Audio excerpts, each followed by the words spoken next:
Good evening, and welcome to COVID-19 Mental Health and Wellness Program. Today's workshop is entitled COVID and You, Toolkit for Managing Stress and Crisis During COVID-19. And this will provide you with a brief explanation of and be able to create a personal toolkit for you to be able to utilize as a healing response in dealing with the stressors during a crisis. So as usual, we are encouraging you to share your personal experiences for growth and healing. We hope this workshop will be beneficial to you all.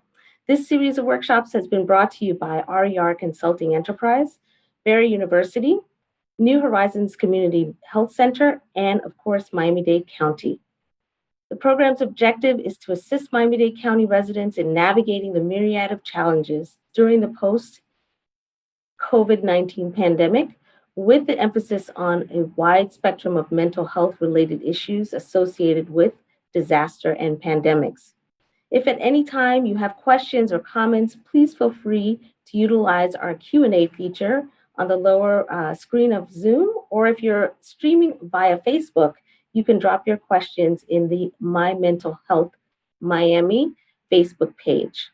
Thank you so much again for being with us. I'm Dr. Tissa McGee, and I've devoted my life's work to improving the quality of life in urban communities.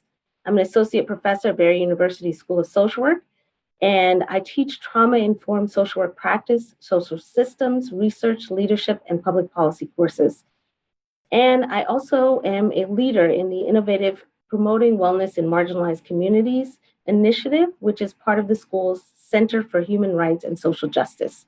At the core of my work is to help community systems build their capacity using engaging and empowering techniques. I would love to introduce you to my co-facilitators for tonight, Dr. Tehan, Dr. Laporte, and Professor Daniels, and they will introduce themselves now. Good evening, everyone. It's wonderful to be here once again. Thank you, Dr. McGee. My name is Dr. Maria Tehan, and I'm the Associate Dean and Assistant Professor at Barry University School of Social Work.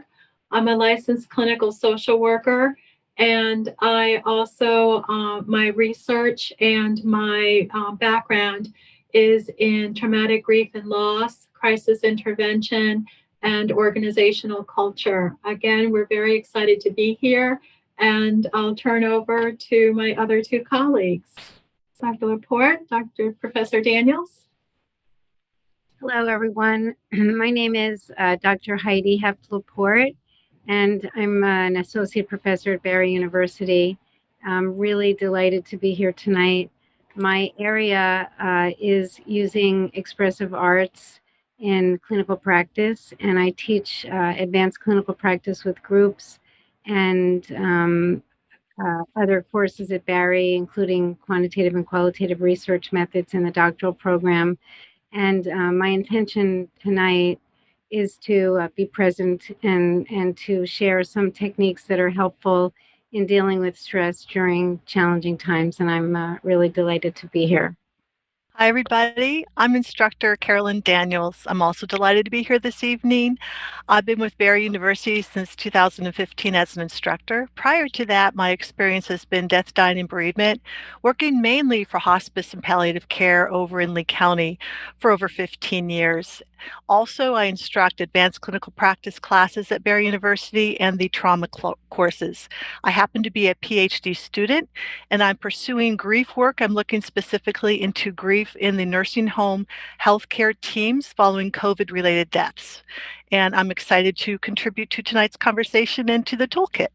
Thank you, everyone. As you can see, we are very blessed to have all of my colleagues from Barry University School of Social Work here to talk to all of you today about stress. We started the series back in October, and today, as Dr. McGee mentioned, what we're hoping to do is really help you identify some of the stressors you might be experiencing and those day-to-day kinds of challenges that you face.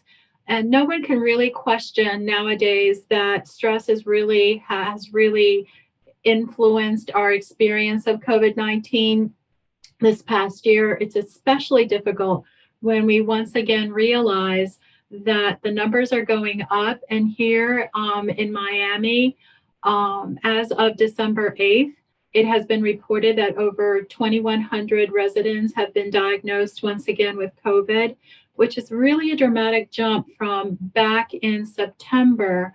I believe September 27th, we were down to 77 reported cases. So for us, when we talk about numbers, we really want to think about those and translate that into these are human beings and families that are being impacted. And what we hope that is these 4 series that we have been facilitating really have at least helped a little bit in terms of being informed and giving you some tools to be able to move through this journey together.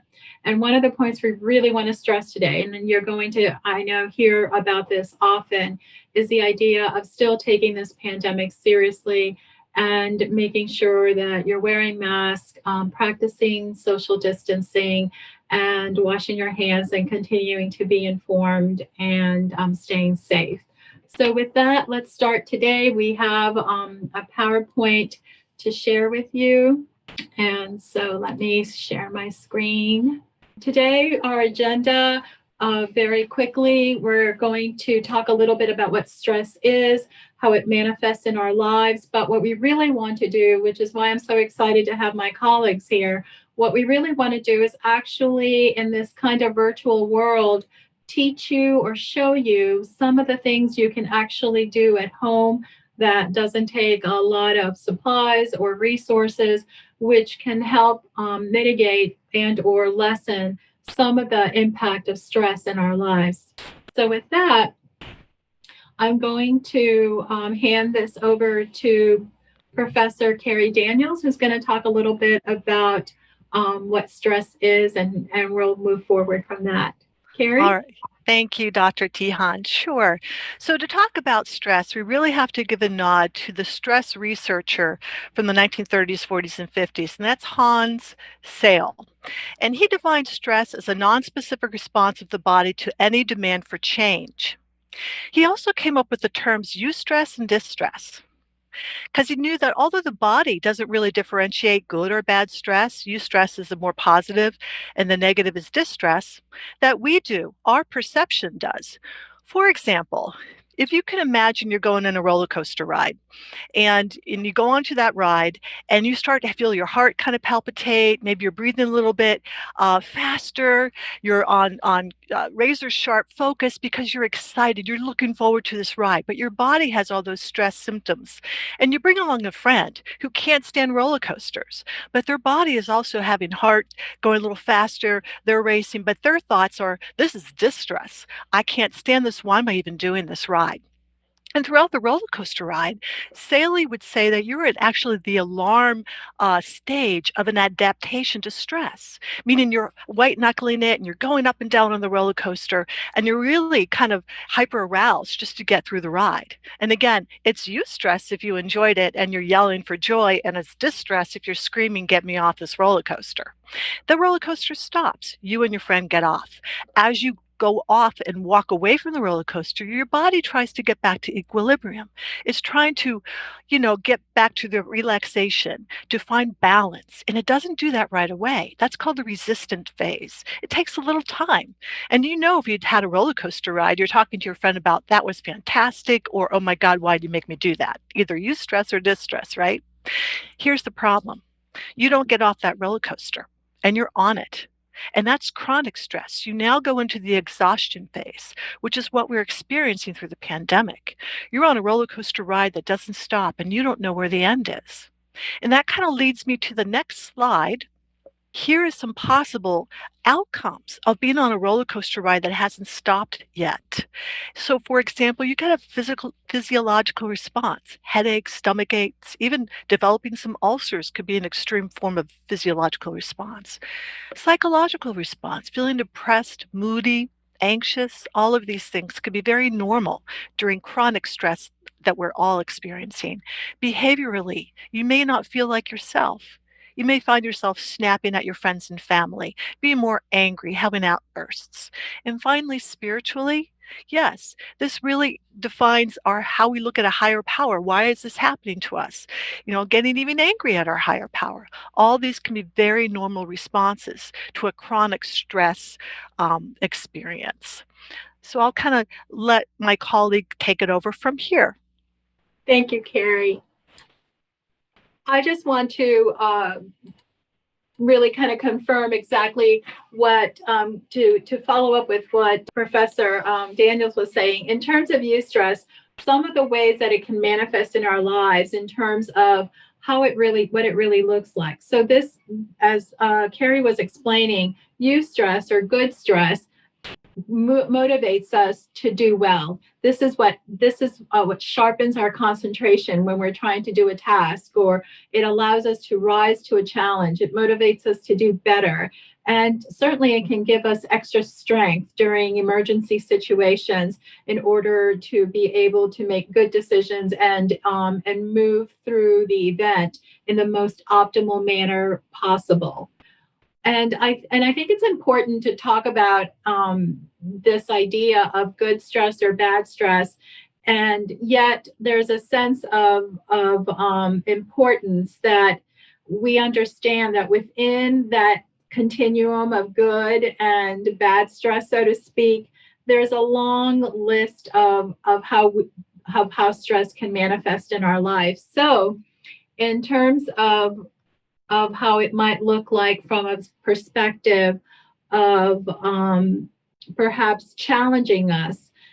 And that's when we go into that bell curve that Saley was talking about, when you reach that level where you're being motivated, an event is happening or something is going on with you, and you're being motivated, and then you reach that top of the curve, and it starts to become less optimal, and it starts to becoming a distress, then these are some of the things that you can experience. And I think that one of the things that we want to talk about is having an awareness. So often we're so busy in getting things done and in trying to survive through the stressor that we don't realize the impact that it's having on us. So one of the first aspects of having this toolkit to mitigate stress is to help you be aware and identify of what it might look like. And so it can look like, for example, in terms of the physical aspects of it, you might find yourself either sleeping too much or not sleeping enough. You might find yourself eating too much or not eating enough. And I think that this is part of this process that can become confusing because it doesn't look like one thing. Stress is unique to each of us, and how we move through it can look extremely different. So I think that make a point to that effect also, Maria. I think it also it has what we're experiencing now is so different than what we've experienced as stress in the past. And maybe some of the things that we thought, oh, okay, we can use those same coping mechanisms or the same tools that we've used in the past. This is a different situation, as Professor Daniels talked about it being an up and a down, and maybe you're feeling okay and you feel like you can get through some things, and then there are times when it feels just like you mentioned, overwhelming in that distress, and then you're not sure of how to handle those things. So I'm glad you brought that up, because I think that one of the things that does cause an additional sense of stress in us is that the coping strategies that we've had in the past may not be as adequate or be as helpful as they are now, because this is a whole new situation. No one's really been through this depth of change before. And like we spoke in the grief module, I think it's an important aspect of bringing this up, which is that our response and our stress response isn't just about the pandemic. It's about everything else that is impacting our life. Right. And stop because COVID-19 entered it. And so we're Correct. not only dealing with the influence of or stress of the pandemic and the change it's brought, but we're also dealing with all of our, paying our bills and Daily life, daily life however. stressors that we would normally be able Yes. to handle and to maybe to triumph over have become more aggressive, more difficult to be successful in. And so I think that's where a lot of people, might see this workshop as a great opportunity for them to learn some new tools and maybe even revamp some things that they may have used in the past. And so I don't know if you're ready for me to go into the next slide, but what I appreciated from all the workshops that we've done so far is the fact that we've been sort of hinting at these tools, right? We kept saying, come back for session 4 because you're going to really get to see. So that's what I'm so excited about, and I'm dying to get to those points because the fact that is, people have been waiting maybe, to find out what are these tools that they've been talking about. And I think today we get an opportunity to do a deeper dive, and we brought in some great experts so that they can help us with those with some of the explanations of how to do these things. So that's why don't we go there? Why don't we let me share the next slide, and why don't we go there and talk a little bit about some of the things we want to address and some of the coping and managing tools we can do during crises.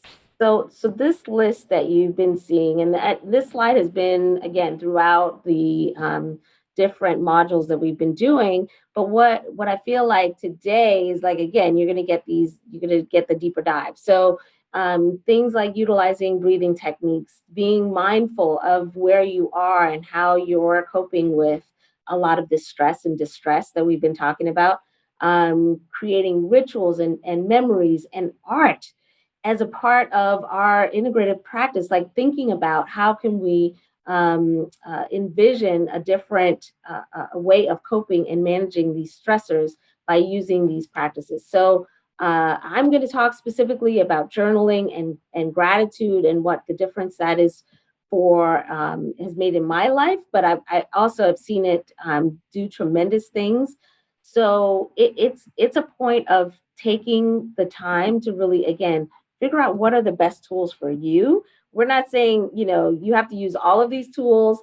We tried to pick things that didn't require a lot of resources, things that can be easily done and incorporated into your daily activities. So I'm hoping that as we jump into the deeper dive, that you all will find these things really helpful in your journey towards healing and dealing with the stress that we face. Thank you, Tissa. So let's do this together. And what we're going to be doing now is I'm going to be turning this over to Carrie Daniels, and we're going to talk about one of the first techniques that I think is one of the most critical pieces of coping through stress and crisis. And so let's dive into some breathing, y'all. I think breath is the master of the brain. I love how that is put. And deep breathing exercises really help because it sends a message to the brain to send a message to the body to relax. So before I go into a couple of really great, I think, fun breathing exercises, I want you to first put your right hand on your upper chest and your left hand on your abdomen. Because to do deep breathing, you need to breathe from your diaphragm. So if you just notice and pay attention to which hand rises first. Is it your left hand that rises before your right hand? If that's the case, then you are using your diaphragm to breathe. Now, if your right hand rises first, no judgment. You do more shallow chest breathing. For breathing exercises to be effective, you need to practice. When you take a nice deep breath in, you want your abdomen to rise first. Then you hold that breath and then you exhale out. So breathing exercises also involves a counting, and there's a reason for that. You want to take a nice deep breath in through your nose. And through the exercises today, we're going to be using a count of 4 to hold that breath. 1, 2, 3, 4. Exhale out through your mouth for the count of 4, and then hold that for the count of 4. So there's 4 counts of 4 in the breathing strategies I'm going to demonstrate today. So the first one, and it's bubble breathing. So bubble breathing is fun because it works really well with kids, works really well with everybody from 0 to 99. And it's really a great way to get a breath work in without really getting too technical. And you can go to the dollar store or you can make your own bubbles. Because on the PowerPoint, there's a nice web link to go figure out how to make your own soap bubbles. So, with the breathing strategies I just mentioned, when you're at home and you want to practice this, you encourage yourself or whoever's doing it with you, take a nice deep breath in through your nose. As you're holding that, you're getting ready to blow out long and slow, the biggest bubble possible.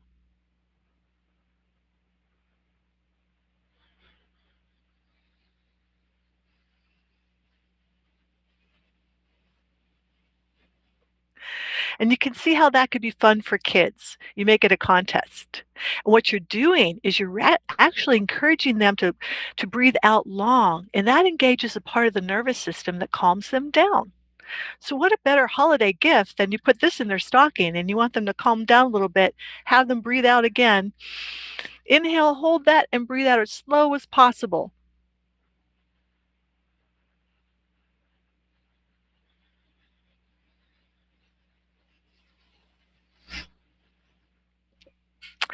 So, another little word of caution. If you find yourself getting a little dizzy after you're doing some of this breath work, that's very normal.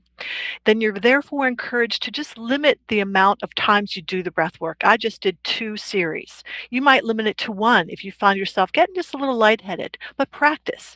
Put this, whatever breathing strategy you like, in your daily structure, and you'll find that that will become less and less apparent. You'll get more used to the deep diaphragm breathing that really does stimulate the parasympathetic nervous system in your bodies, which helps you to calm down during the stressful times.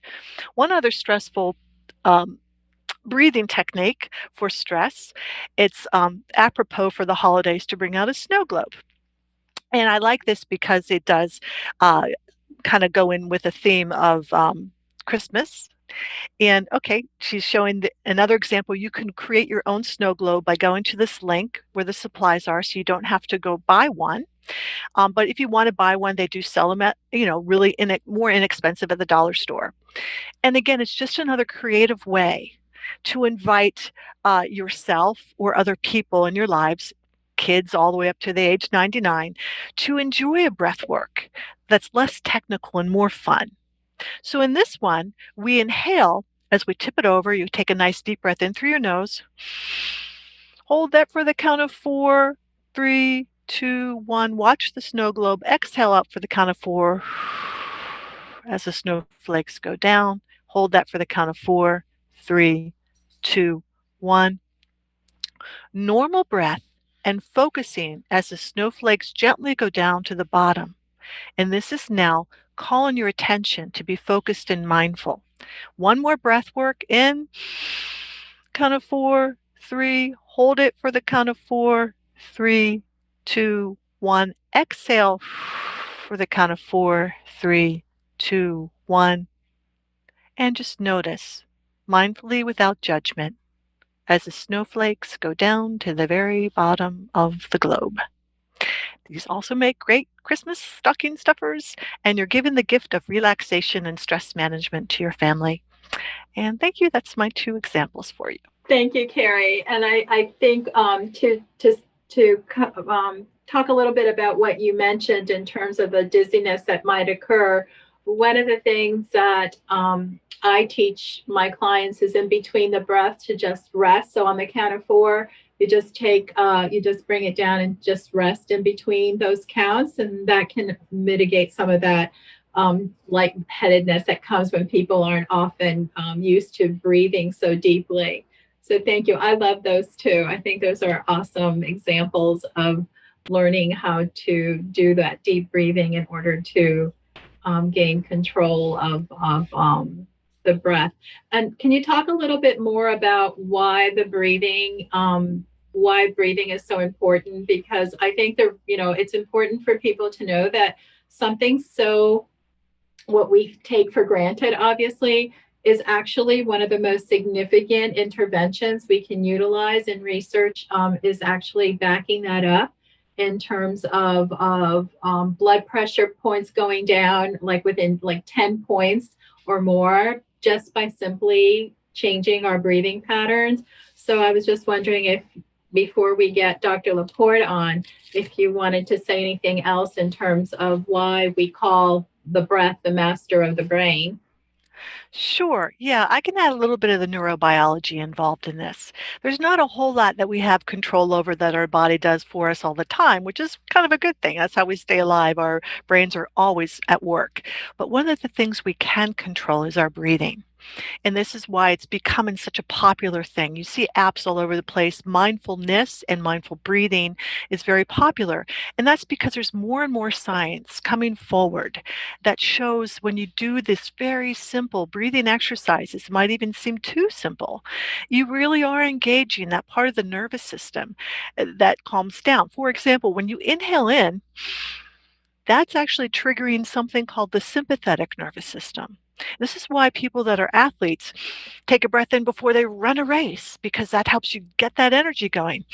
Cleansing breath in, but then you're releasing it, and that's now engaging the parasympathetic nervous system in your autonomic nervous system. And that's the part where that calms you down. Again, with the diaphragm involved, that deep breathing really gets that. You will practice it, you'll notice it. You'll notice the sensation of a more calming effect. And we do some of these things automatically. And there's a lot of our bodies, even through laughter and just a lot of forced breath out, brings us to kind of like creates a sense of peace and relaxation, makes even our shoulders kind of droop down and feel a little softer in our bodies. So I hope that adds enough, Dr. Tihan, and perhaps you can add more to fill in the Oh, blank. thank you. That was perfect. And so that's a good segue into Dr. Laporte's presentation, which leads us into this integration of breath work and then the expressive arts. And so, Dr. Laporte, shall I share the PowerPoint? Okay, Yes. so I'll do that.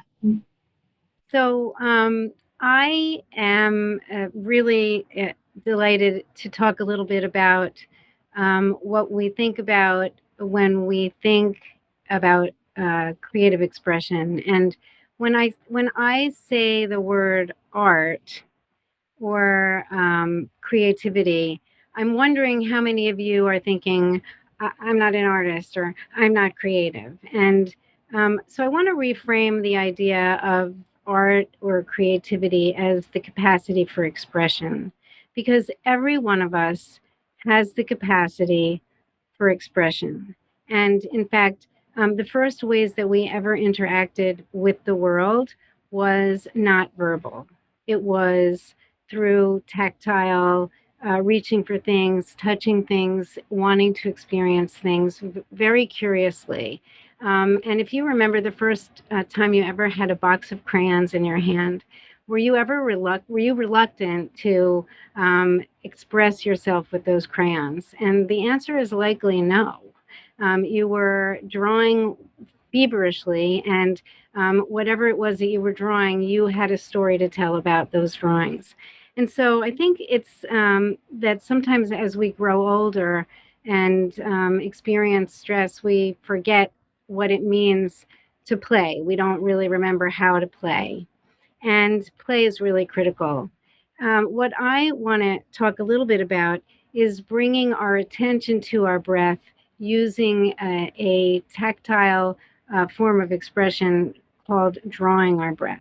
And sometimes it's not that easy to draw your attention to your breath. It seems sort of a challenge when, especially if your breath, if you're hyperventilating or if you're anxious, drawing your attention to your breath can seem almost like an impossible task. And then even asking you to slow your breath down can almost feel as though you're not breathing right. And so what I want to kind of draw your attention to, and I'm going to just show you something. I'm hoping that you're able to see it. It's an example of a particular day when I was feeling somewhat anxious, and I decided that I needed to tap into what I was feeling. And so I took a pen and I started to draw follow my breath with marks on the page. And I noticed my breathing was very shallow. And I just allowed myself not to change my breath. And that was what was really important about this exercise, was that I decided that it was important for me to honor the space that I was in emotionally, to find out some information about what I was feeling. And I wanted to know what my body was telling me. And I couldn't find my breath. That was what was so upsetting about the way I was feeling. So I took a pen and I decided to try and follow my breath with the lines on a page. It had nothing to do with art. It had to do with me trying to find where I was, because I was feeling so much stress that I almost felt as though I lost myself. And so, as you can see, the lines at the beginning are very shallow. And I just allowed myself to be honest about where my breath was taking me. And I drew with each stroke, the inhalation went up and the exhalation went down. And I listened to my breath and I allowed the pen to guide me. And I followed the breath as the inhalation, the pen went up. And the exhalation, the pen went down. The inhalation, the pen went up. The exhalation, the pen went down. And as I continued to do that, I tapped into myself. I found myself. I found my breath. And as I found my breath became more stable. And I continued to follow the breath. I didn't try to change it. That wasn't my intention. My intention was to find myself. And in finding my breath was elongated. And eventually, as you can see, there was a stability. I started to breathe a little bit too deeply at one point, or I'm going to take that back and say that I don't want to judge the breath, but I was inhaling very deeply, and perhaps it was just such a sigh of relief that I found myself. And then suddenly it became very even. And by the time I finished the page, I felt a sense of stability had set in. And then I continued the process. And as you can see, I continued to draw my breath, and there's a real sense of calmness that sets in. And there's no right way to do this or wrong way to do this. You don't have to use straight lines. I'm going to just show a couple of different examples. Some people can find that they can just draw circles, making a mark on the page, and just sometimes breath might feel like this, where it's just kind of circular and movement. The point is that bringing yourself and your attention to your breath, and then connecting with that, and your senses are attaching to that breath, and then you become fully present without judgment, as if you've never been to this place before, and you are introducing yourself to your breath. And the point is to not expect anything to happen except that you reconnect with yourself. And it can be very powerful. And the beauty of this is that you're not trying to draw something, you're trying to draw a breath. And in that moment, there's a sense of relief. Dr. Laporte, can you demonstrate like maybe the process? So I'm anxious or something happened and I just want to take 5 minutes to myself. Could you kind of take us through that process of what you do and actually show us how you draw your breath as you're doing your breathing and meditation? Absolutely. Okay, so I'm starting with a blank page. I'm hoping that everyone's able to see this. And I use a micron pen, but you can really use any pen. It doesn't matter. You can use a pencil, you can use a crayon. And the point is to begin sort of if you're going to do the way that I just demonstrated, you start at the beginning, in the middle of the page, and you just follow the inhalation. So as you're inhaling, And then as you begin your exhale, you move downward.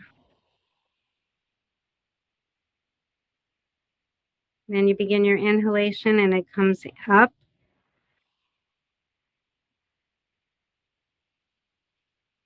And then the exhalation and it moves down.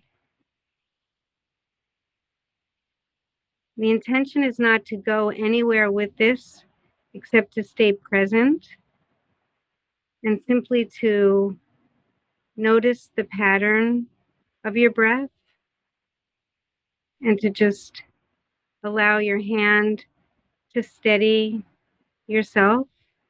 It's very grounding, very peaceful.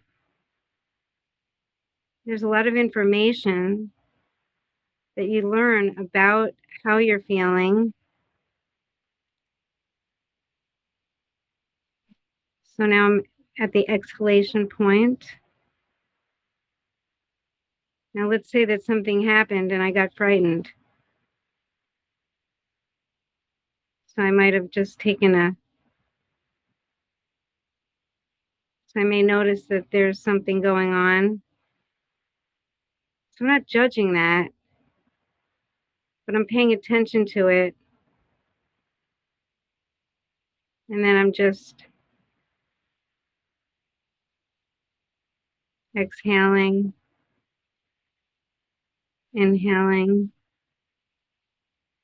exhaling, inhaling. Still somewhat shallow, just noticing. And as I'm with myself, without judgment, I continue.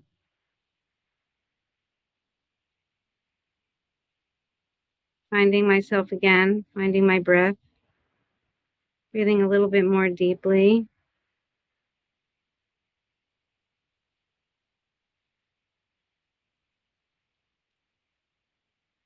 You just continue.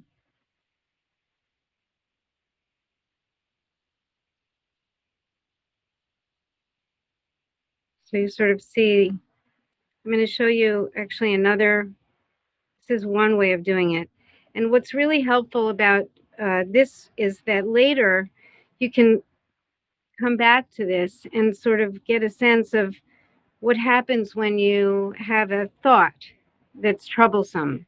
And you see that thought, it may be that when you have a thought, you almost lose your breath. You find that you're left breathless for a moment, but that you recover. And that as you do this process and you stay present with yourself, your recovery happens more quickly. Some other ways of drawing your breath, it doesn't have to be these lines. It's really whatever makes you connect to your breath. So it might be that you're just drawing as an inhalation and then your exhalation.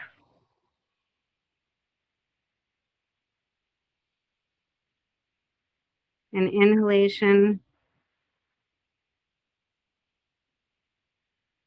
and then exhalation.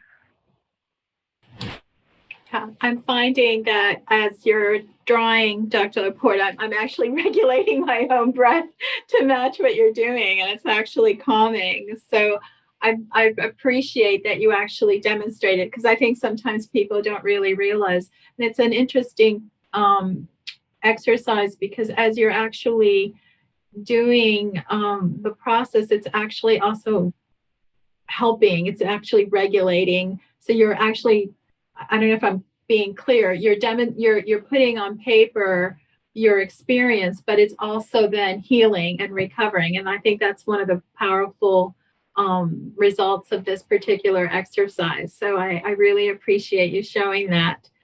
And so I'm going to be moving forward and Dr. Tissa McGee will be talking a little bit about journaling, and especially and specifically gratitude journaling. So Dr. McGee, I'm going to share the PowerPoint and then turn it over to you. Thank you, Dr. Laporte, for sharing that. As Maria mentioned too, I'm feeling a lot calmer for some reason. So that's a great activity, and hopefully that's something that people can feel like they can use again in part as part of their toolkit. So let's talk a little bit about journaling and why does it work to reduce stress? Like so, any of the reasons listed on this slide can definitely indicate why journaling works. But I've learned from my personal experience that it simply provides me with much clearer perspective on what I'm experiencing and really connecting with those feelings. So as you can see, some of the those reasons there on the slide helps you to think about how journaling can really help you and changing your perspective, adapting, or changing even your standards or expectations are some of the best ways to deal with stress. So when you want to work on adapting or adjusting your expectations, for example, instead of feeling frustrated that you're at home with your kids and you may be trying to do multitasking and doing multiple things, try to see it as an opportunity to be creative, to relax and bond, to use any of the techniques that you've already learned about bubbles and snow globes and using art as part of the uh, um, what you're experiencing. So maybe even creating a mantra or saying something like, I can handle this, right? That you are able to mentally repeat those things on those tough days. But journaling, getting right back to that, is really something that can help you process the trauma that you might be experiencing, the stress that you might be experiencing, and it's pretty easy to do. So we all you need, right? And I went and grabbed my journal as Dr. Heidi was bringing out her props. But here are just a pad and paper and a pen. It's very simple. I think that everybody should have these things around them.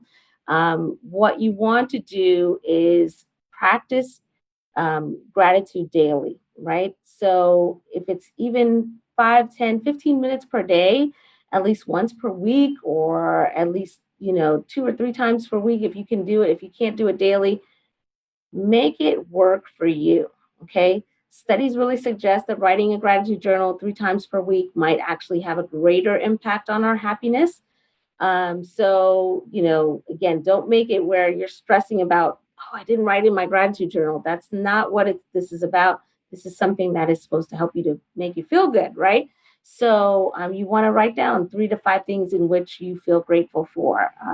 You know, actually writing it down is important. I know a lot of people say, well, I keep a mental note of all the things that I'm grateful for, or I use it during my prayer and meditation time. That's awesome. You can use that as a supplement, but actually having it written down um, can help you to be more productive in making sure that you follow through with keeping that journal and keeping that gratitude in mind as you do everything. So make it a habit, write it down, share it with a loved one. Your thoughts about the gifts that you receive is so important. There are Dr. McGee, I wanted to add to that, and another important reason why the research is showing that writing it down or keeping the journal can really help us with stress is that it actually changes our brain. What they found is that every time you write something, they call it entrainment. It actually changes parts of our brain that encodes memory and encodes how we understand things. So it actually helps us to heal and it actually changes our brain. So I wanted to bring that forward. Definitely has an impact. It's so important, as you mentioned. Yes, we can kind of keep it to ourselves, but actually writing it and that connection of writing to and connecting that writing behavior to our brains actually changes our brain and encodes our memories and how we remember things differently. I think it's what you just mentioned is perfectly a great transition as I talk about some tips to doing this. And so I know, probably again, you may have already had this in your toolkit or you've tried it before, but there's some things that might help to make this an even greater approach. which is being specific as possible. So just what you just mentioned, Maria, is and Dr. Tian is specificity is the key to fostering this gratitude, right? And then making sure that you're again being as specific as possible. Go for depth over breadth, and instead of making a long list of things, really concentrate on what you're and focus on what those things that you are grateful for. Get personal. You may focus on a person, right? Something that has had a significant impact on you, which you're grateful for. See the good things as gifts, thinking about them, savoring all of the things that you do appreciate, right? And sometimes even revise if you want to repeat something that has happened to you. Look at it again. See if there's some way that you are incorporating that into your life.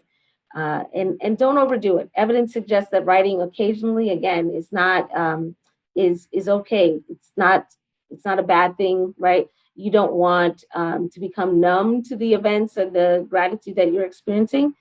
Effective gratitude journaling is shown to be positive in psychology research, just what you had talked about with the brain. Gratitude is strongly and consistently associated with greater happiness, and it helps people feel more positive emotions. They relish the good experiences and improve their health and deal with all of that stress that we've been talking about. So hopefully you incorporate this as a tool that you can use.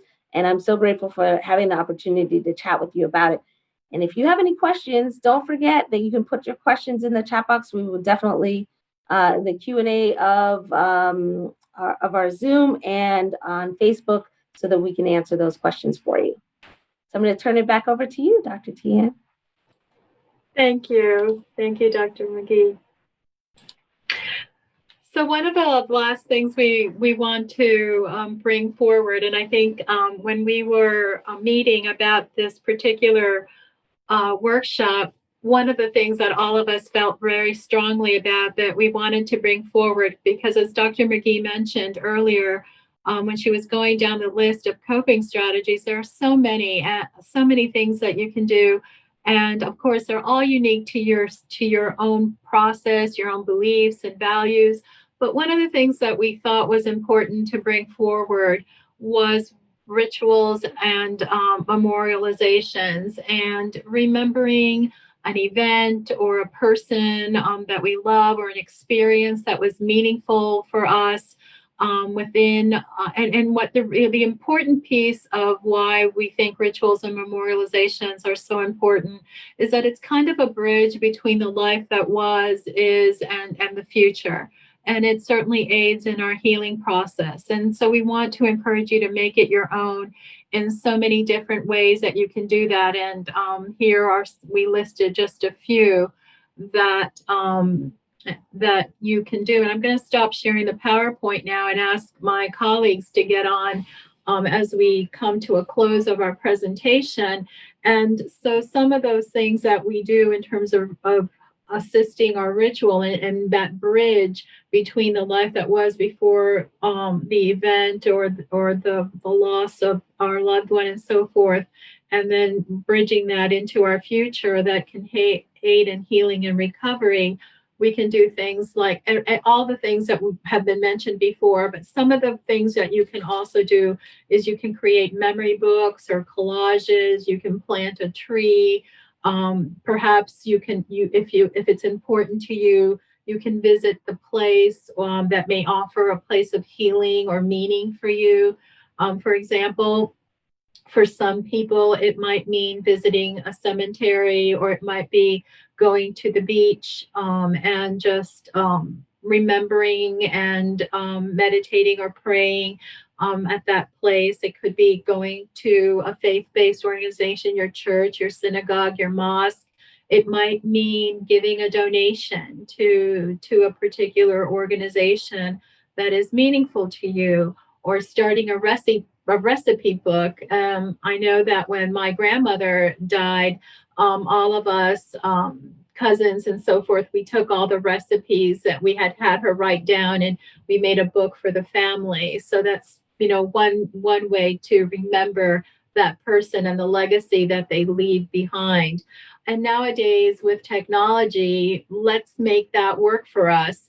And you can do digital memories, you can do digital photo books, and there's so many ways that you can remember people and remember events that are important to you.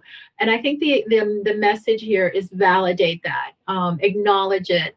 It isn't about forgetting; it's about healing. And saying, I often become frustrated when I hear people talk about things about letting them go, and it's not so much about letting them go, but it's about transforming the loss or transforming the event into. That's what I wanted to chime in and say. Oh, okay, Now, great. because I feel like during COVID, some of our opportunities to do those things have been interrupted because we may not have access to gathering in big groups to worship or to memorialize our loved ones.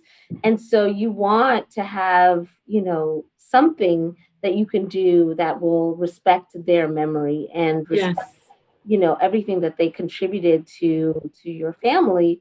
So this is the time that we have to think a little bit out of the box and like, I'm glad that you mentioned those digital ways of hopefully connecting. And I think that's so important that people see that. Absolutely. Yeah, I want to say that during this time, many people. I want to also just say that we grieve as a globally, and we grieve together. We love. Our grief is commensurate with the love that we have for those that we've lost, and even those that we don't know. And grief is something that we honor. And in my own family, we've had a number of what is called shivas, where we usually would go to the home of somebody who lost someone for 7 days, and we have memories, and we talk about it, and we serve, and that person isn't even allowed to say thank you or to get any food for themselves. And so there's been a transformation in the way that we honor our traditions. And in a way, through the miracle of technology, we have been able to have people all over the world be present with us in our losses, and that we have been able to see people all over the world and face to face, not in person, but face to face, and the level of intimacy and compassion that is conveyed with one another. I think that I don't want to minimize the degree to which we're able to convey our love and compassion and honor those rituals that are important to us, and those compassionate wishes. And I just want to say that because I think it's really important. I want to piggyback just a little bit on that, Dr. Laporte. We are grieving the collective loss of the world that we once knew. And there's resiliency. Like you said, we have tremendous strength because we connect with each other. That's really the key element, is we're socially not isolated. We're physically isolated, but we should socially stay connected.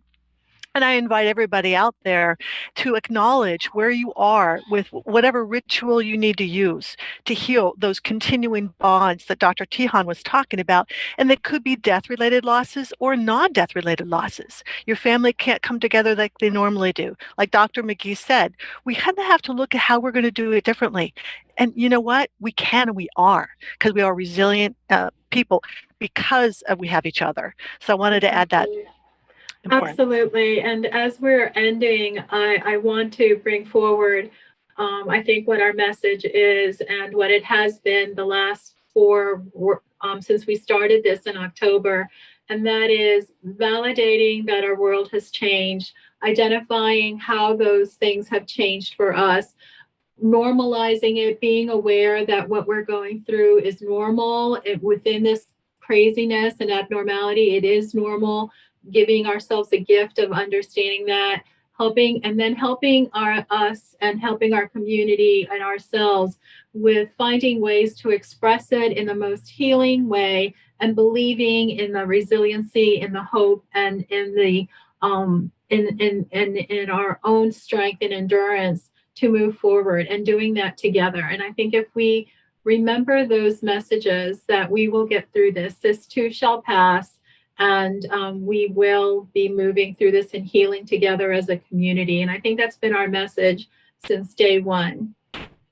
So I wanted to, before, Dr. McGee, did you want to say one more thing? I just wanted to say how grateful grateful I am to have had the opportunity to work with you all on this project.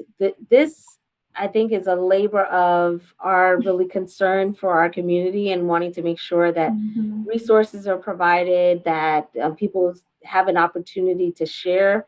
I think from the very beginning, that's all that we've really wanted, is to give this as a gift to our community to help them to better deal. And I couldn't be much more proud of what we've been able to do. So I'm very grateful, and thank you so much, ladies, for being part of this project. This is awesome. I can't say that. I can't say much more than that. And I agree with you 100%. And speaking, I love what you said in terms of the gift. We wanted to give it to our community. So in saying that, I want to share one last slide.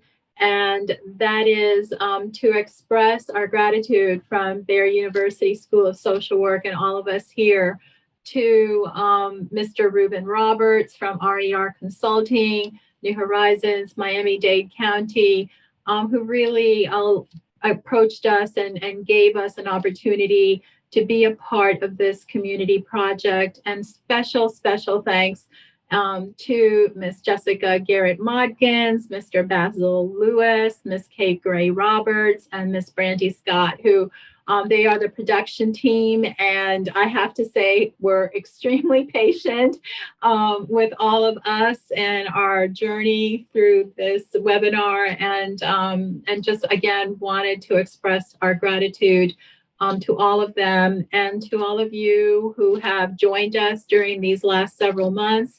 We wish you all happy holidays. Take care of yourself. Stay safe.